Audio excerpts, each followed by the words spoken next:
The first thing, a Tathagata arises in the world, okay? A householder or householder's son, or one born into some other family. So a householder would be a rich person, or a rich person's child, or anybody, right? A servant, a slave.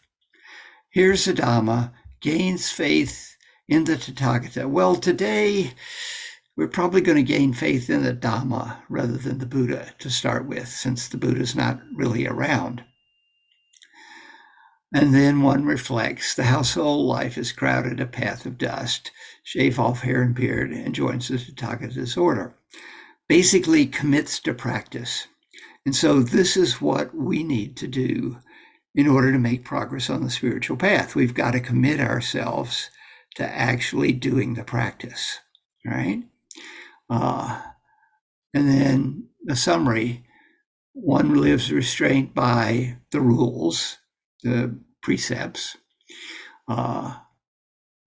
and one becomes endowed with wholesome bodily and verbal action, livelihood is purified, possesses moral discipline. The wholesome bodily and verbal action is really important. This is part of the spiritual path. We want everything that we do to be wholesome. And by wholesome, what I mean is useful, helpful if possible, but not causing harm to ourselves or to others. And then guard the doors of the sense faculties, endowed with mindfulness and clear comprehension is content.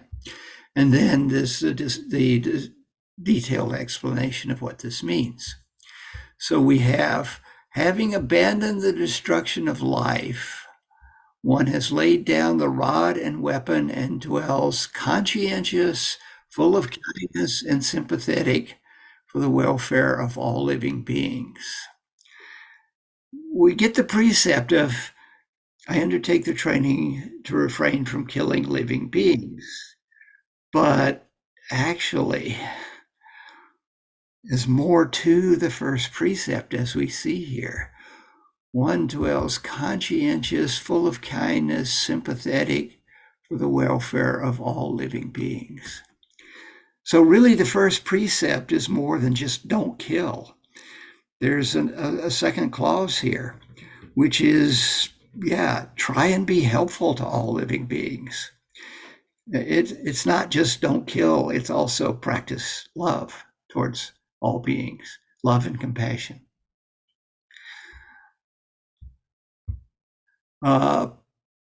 Second precept, abstains from taking what is not given, lives in honesty with a pure mind. So the second noble truth, dukkha arises dependent on craving. I want, or I want to get rid of, right? And the whole of the spiritual path from the Buddha is about overcoming dukkha. I assume everybody knows the word dukkha. It's usually translated as suffering, unsatisfactoriness. I've seen unpleasantness. My favorite translation is bummer, okay? But I leave it untranslated as dukkha, right? And dukkha arises dependent on craving. If you're taking what's not given, that's the worst form of craving, stealing. But you want to accept and expect only what is given. You want to live in a way that actually is in harmony with life. These first two are really important given the state of the world at this time. You might have heard that we have a global crisis of global warming. Yeah, I'm quite certain that the global warming is killing untold numbers of creatures, right? So you want to live, if you're truly dedicated to the spiritual path, in a way that contributes as little as possible to global warming. You have to figure out what that means for you, given your life circumstances. But it needs to be a priority. That's part of keeping the first precept. And part of keeping the second precept is not using up all the resources that we have here on earth. We currently are running through the resources on earth at an unsustainable rate. I am quite certain that future generations have not given us permission to use up all the resources. We are taking what is not given. We should be using up the resources at a sustainable rate, and we're at about twice that. So these first two precepts actually are more than just don't go out and kill people and don't rob banks. It's about how you're living your life and realizing that some of the things that you do have repercussions far beyond what's immediately apparent. Try and live in a way that doesn't contribute to environmental destruction.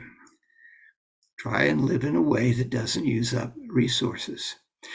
We live in a culture that says, you got a problem, buy this. It's on sale. It's all about consuming.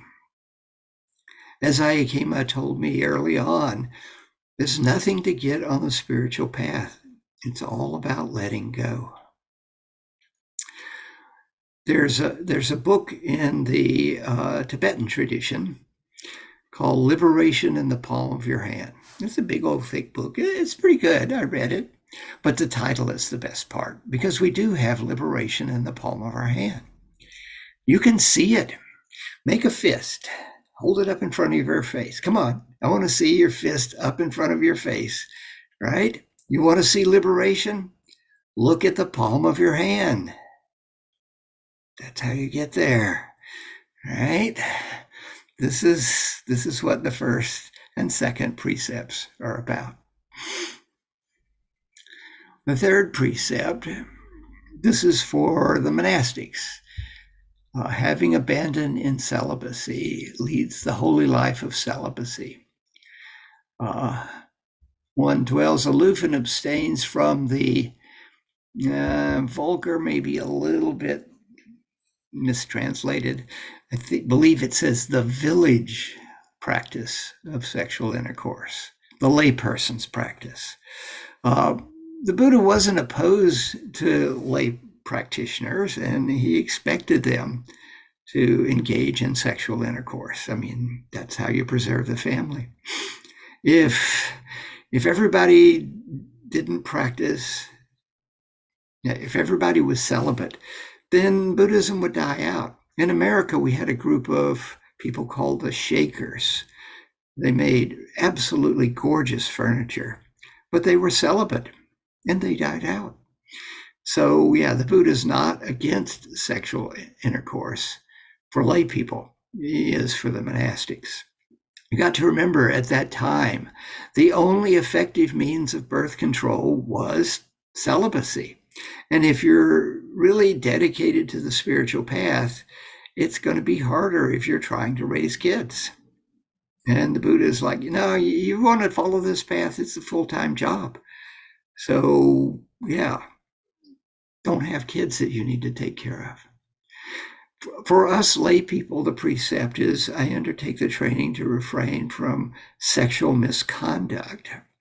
And sexual misconduct would be any sexual activity that causes harm to your sexual partner or to yourself or to another interested party. Cheating on your spouse, even if they didn't find out, would still constitute breaking the precept, because if they did find out, that would cause harm. And actually, all of these precepts have a broader meaning. For the second precept, it's that we want all of our relationships to not cause harm. We want our relationships to be beneficial to the person with whom we are relating and to us as well.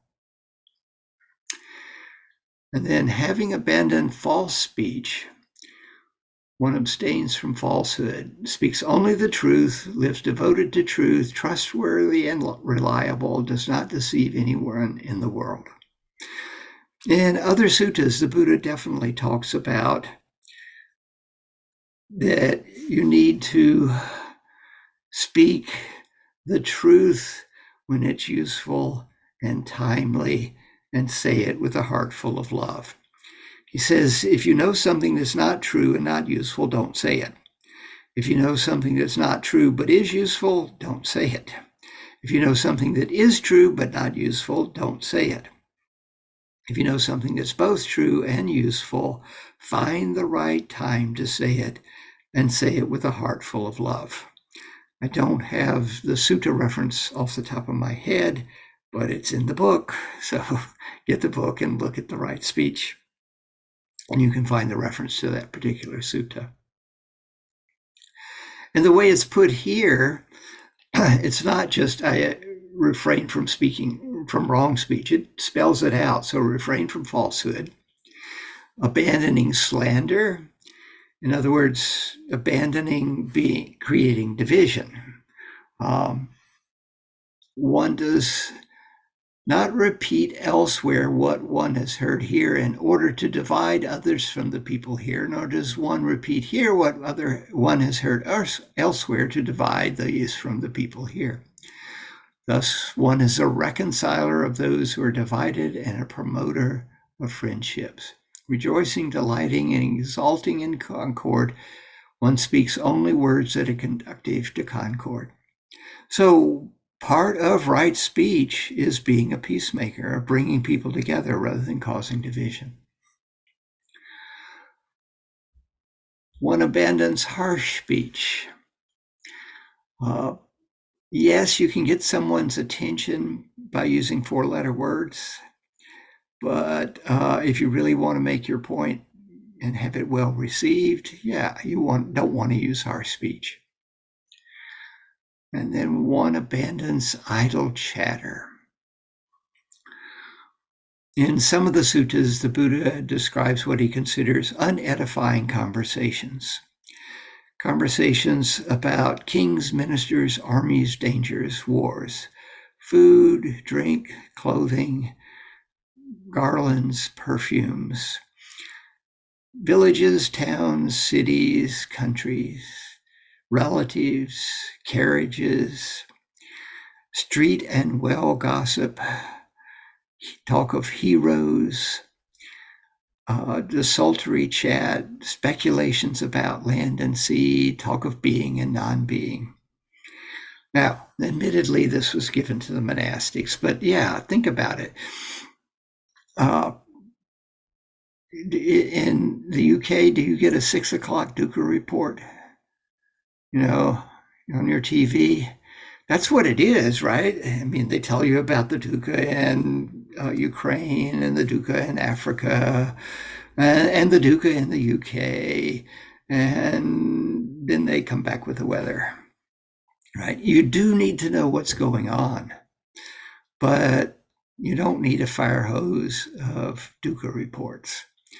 I haven't lived with the TV since 1987. It's very, very easy to live without a TV. You can get your news. They have reliable news sources on the internet. And I know every one of you has access to the internet because you wouldn't be here today if you didn't, right? So go to the BBC website. Yeah, there's going to be dukkha there, but you take it in the bites, the size that you can digest. Go to the Guardian website. Go to Reuters. Get a broad selection of your kings, ministers, armies, dangers, wars, etc. You go to a newsstand. How many magazines do they have on food, clothing, drinks, garlands, perfumes, etc.? Villages, towns, cities, countries. National Geographic, that's a great magazine, but you don't want to get lost in that. Heroes. In America, we have people that are famous just for being famous. That's it. They never did anything to gain their fame except they were on some TV show and became famous. And they're now famous for being famous. This is absurd. I don't know if you have that in the UK. Maybe you're a little more civilized. But yeah. heroes, sports stars, pop stars, yeah, all the people. In the U.S. we have a magazine called People Magazine, right? All the gossip rags. It's- Why? Why are you spending your time talking about that? Uh, it also mentions women, which would, of course, include men, uh, the attractive sex. Yeah, a lot of time wasted talking about that. This is given to monastics, and they're not supposed to talk about the other sex. Street and well gossip. I guess today that's water cooler gossip. As I said, this is given to monastics. It may be that at work, to be social, you can't just talk about the Dharma. You might talk about some of these topics, but if you ever see an opportunity to move the conversation to something more edifying, by all means, take that opportunity. Now, in the sutta, the precept about intoxicants doesn't appear. It says one abstains from damaging seed and plant life. Ayya Khema said that this precept came about because at the time of the Buddha, in the rainy season, they planted the rice plants underwater. And if the monks and nuns went on alms round and didn't know where the fields were and so forth, they would trample the rice plants, and that could cause a famine. So this is where the 3-month rains retreat came from. The monks and nuns would stay in the monastery, and the devoted lay people who knew where to walk and not trample the plants could bring food to them, and everybody would have a 3-month retreat. And so that's included as a precept here. It's only after the Buddha had lay followers that the precept about abstaining from intoxicants came along. On that first retreat that I did with Ayya Khema, my very first real, genuine meditation experience, she gave a talk on the precepts. And when she got to the 5th precept, she said, "We are confused enough already. We do not need to ingest anything that makes us more confused." I thought that was quite brilliant. And it was powerful enough that I actually quit smoking pot. I was a serious pothead at the time. So yeah, we're confused enough already. You don't need to ingest something that makes you more confused. You need a clear mind on the spiritual path. And then these other precepts are for the monastics, eating food in only one part of the day, abstaining from dancing, singing, instrumental music, unsuitable shows. Oh boy, how many unsuitable shows do you have on your TV, right? Movies, etc. Abstaining from embellishing oneself, garlands, scents, perfumes. Refraining from high and luxurious beds, accepting gold and silver. This actually, precept on gold and silver, was probably what sparked the division between the Theravadan and the Mahayana.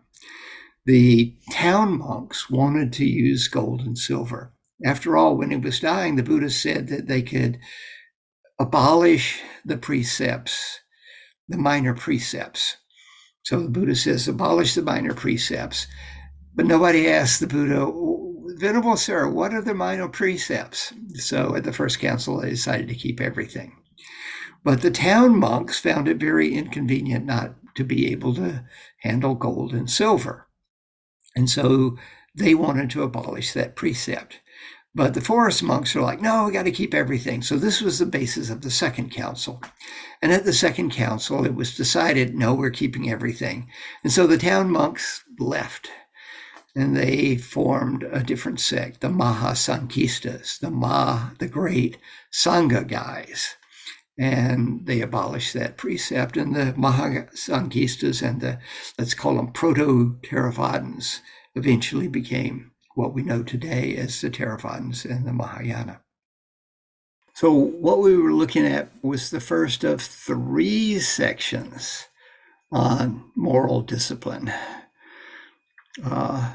Some of the precepts for monks and nuns are covered in what follows in the intermediate section and the large section. I won't go into that. I didn't even go into it in the book. It's interesting to read through all of these things just to get a sense of what life was like at the time of the Buddha. Unsuitable shows, all sorts of things here. They're not unsuitable. Well, some of them are not unsuitable for lay people.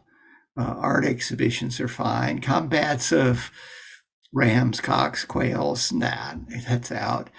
Games, you see what sort of games they had, what the beds were like, and so forth. So there's some interesting stuff if you read through. And like I say, this is all in the Sutta Central translation by Bhikkhu Bodhi.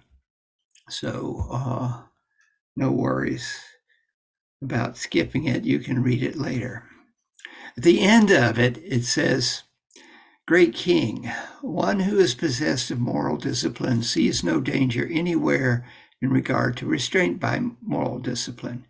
Just as a head-anointed noble warrior who has defeated his enemies sees no danger anywhere from enemies, so too for one restrained by moral discipline. Endowed with this noble aggregate of moral discipline, one experiences within oneself a blameless happiness.